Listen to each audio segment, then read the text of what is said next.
The first siren echoed through the quiet cul-de-sac like a warning shot. Neighbors peeked through curtains. Phones came out.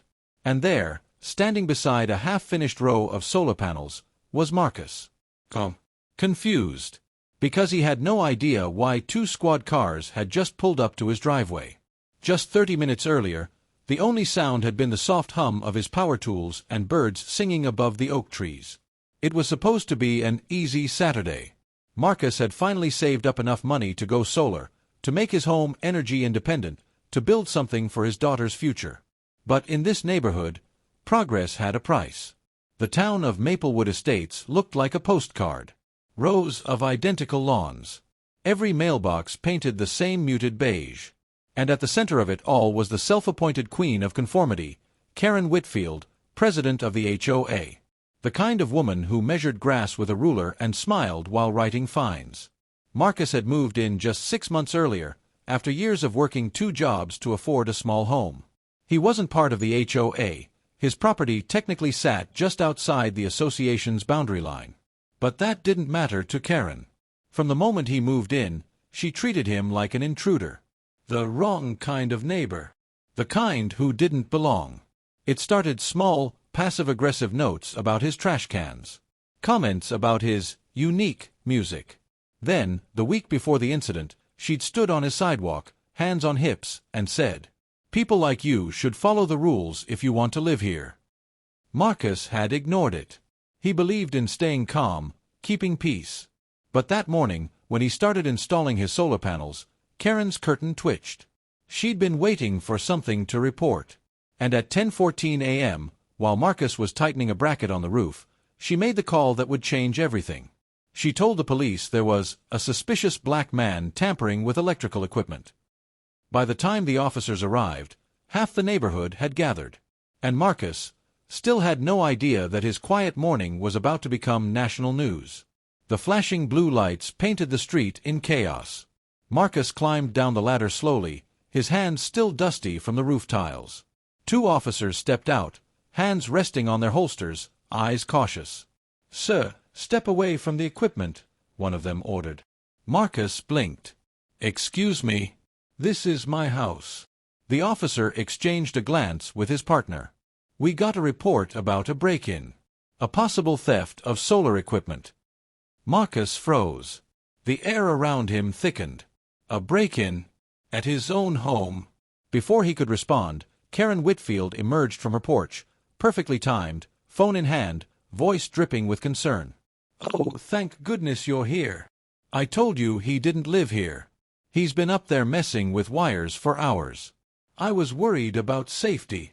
She clutched her chest like a stage actress, eyes darting between Marcus and the officers. The neighbors gathered on their lawns, whispering. Some filming, others pretending not to. Marcus took a deep breath. "Officers, my name is Marcus Turner. This is my house. I've got the deed inside. I'm installing solar panels. No crime here." But the first officer raised a hand. "Sir, we'll need to verify that. Can we see some ID?" Karen smirked faintly, just enough for Marcus to catch it. That tiny look of satisfaction burned into him. He reached into his back pocket slowly, hands visible. "Sure thing. My wallet's in my back pocket. I'm reaching for it now." The tension was unbearable. Every movement felt like a test. The crowd was dead silent except for Karen's little comment from the side. "You see, I told you he was acting suspicious." Marcus turned his head, his voice steady but sharp. "Suspicious of what, Karen?" "Of working on my own roof." That question hung heavy in the air. Even the officers paused. One of them finally glanced at the mailbox. "Wait," he said quietly. "This address, this isn't even inside Maplewood HOA jurisdiction." Karen stiffened. "What do you mean?" The officer looked at her. "Ma'am, his property's across the boundary. He's not under your HOA." Her face went pale. The whispers around the street turned into murmurs. And for the first time that morning, Karen looked like she was the one being watched. The moment the officer said those words, "He's not under your HOA," the entire mood shifted. The neighbors who'd been whispering suddenly went quiet.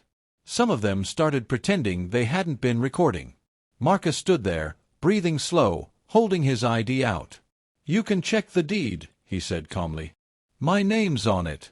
I've lived here since March. Didn't know putting solar panels on my roof was a crime."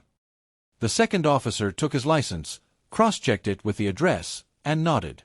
"Everything matches." Then he turned toward Karen.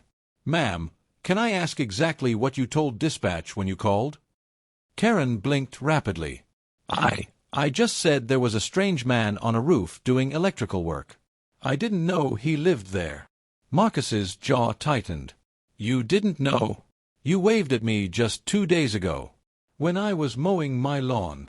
Her voice wavered. "I didn't recognize you from that distance." The officer frowned. "Ma'am, according to the report, you said the man looked out of place, and that he might be stealing equipment." Karen's face turned crimson.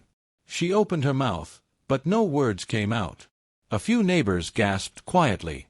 One even muttered, "She's always doing this." Marcus felt his chest tighten, not from anger, but from exhaustion. This wasn't new. He'd lived this moment before, in different forms, different neighborhoods, different faces pretending concern. He looked at the officers, his voice low but firm. "Every time I try to build something, someone like her calls the cops. Because to her, a black man with tools must be breaking in, not building up." The first officer nodded slowly, looking uncomfortable now. "Sir, we're sorry for the misunderstanding. You're free to continue your work." Marcus exhaled. But Karen wasn't done. Well, he should have informed the HOA if he was doing construction." The officer interrupted. "Ma'am, again, he's not in your HOA. You have no authority over his property." Her lips trembled. Her phone hung useless in her hand. Marcus didn't shout. He didn't gloat. He just turned back toward his ladder, picked up his drill, and climbed back onto his roof, under the same sun she'd tried to shade him from. For once, the silence in Maplewood Estates was louder than the sirens that had brought it. By evening, the whole neighborhood knew what happened. Clips of the incident had already hit social media. One from a teenager across the street, another from a neighbor who quietly filmed the entire exchange. The caption read, "HOA lady calls cops on black homeowner installing solar panels. Turns out, he owns the house." Within hours, it had hundreds of shares. The comments were brutal, calling out Karen's racism, her lies, her obsession with control. Marcus didn't even realize how fast it was spreading. He was just trying to finish wiring the last panel, headphones in, ignoring the world. But the stares around him had changed. Where there used to be suspicion, now there was shame. The next morning, when Marcus went out to check his mail, he noticed something strange. A folded note sat in his box. It wasn't another HOA threat or warning. It said, "I'm so sorry for not speaking up yesterday. You didn't deserve that." It wasn't signed, but the handwriting was neat, careful. Probably Mrs. Alvarez from 2 doors down. By noon, a few neighbors stopped by one after another, each with the same awkward expression. "Hey man, that wasn't right. If you ever need help with anything, just knock." Marcus nodded politely, but deep down, he couldn't shake the sting of what happened. He'd done everything right. Quiet. Respectful. Working hard for his family. And still, one phone call could have gone very differently. Karen, on the other hand, wasn't handling it well. Her phone was blowing up with messages from residents demanding she step down from the HOA board. A petition had already started online. Even local news stations were reaching out for comment. That afternoon, she marched down the street toward Marcus's house, still in her neat blouse and pearls, but her confidence was cracked. "I hope you're happy," she snapped. "You've humiliated me in front of the entire neighborhood." Marcus turned, eyes calm but steady. "No, Karen. You did that yourself." She opened her mouth to respond, but nothing came out. The weight of her own actions hung between them like heavy air. And for the first time, Karen Whitfield, the woman who once ruled Maplewood Estates, had no one left to back her up. A week later, the street that once whispered behind curtains was quiet again. Only this time, it was respectful quiet. Marcus's solar panels gleamed in the sunlight, fully installed, powering his home with clean energy and peace of mind. His daughter, Layla, stood beside him on the porch, eyes wide. "Daddy, are people still mad at that lady?" Marcus smiled softly. "Some are. But what matters is, we did nothing wrong." Layla nodded, resting her head against his arm. "You didn't even yell at her." He chuckled. "Sometimes the loudest thing you can do is stay calm." Behind them, Karen's house looked different. The once perfectly trimmed hedges were overgrown. Her HOA president sign had quietly disappeared from her front yard. Word around the neighborhood was that she'd stepped down from the board. Some said she moved away for a break.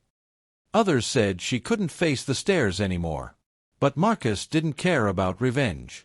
He cared about example. One evening, a local reporter stopped by, asking if he wanted to comment for an interview. Marcus politely declined. He just said, "I'm not interested in fame. I just want to live." That quote would later go viral on its own, shared with millions of likes. People called him the man who stayed calm under hate. But what no one saw was the quiet reflection that followed, the long nights where Marcus sat on his porch, thinking about how close it all could have gone wrong. How one false assumption could have changed everything. And yet, he refused to live in fear. The next weekend, he hosted a neighborhood cookout. Not to prove a point, but to build something new. People came. Even the ones who'd once stared from their windows. Kids played in the yard, laughter replacing tension. As the sun dipped low, the panels on his roof caught the last golden light, gleaming like silent proof that he had turned something dark into something brighter. Marcus looked around, smiling to himself. "They called the cops on me for building light," he whispered, "but that's exactly what I'll keep doing." And with that, he walked back inside his home, peaceful, proud, and finally, free. If this story hit you in the heart, don't just scroll past. Hit like, not for the algorithm, but for every person who's ever been judged before being understood. Subscribe if you believe calmness is power. And drop a comment below. Because silence can heal, but your voice can make change. Remember, staying calm isn't weakness. It's control. And that's real power.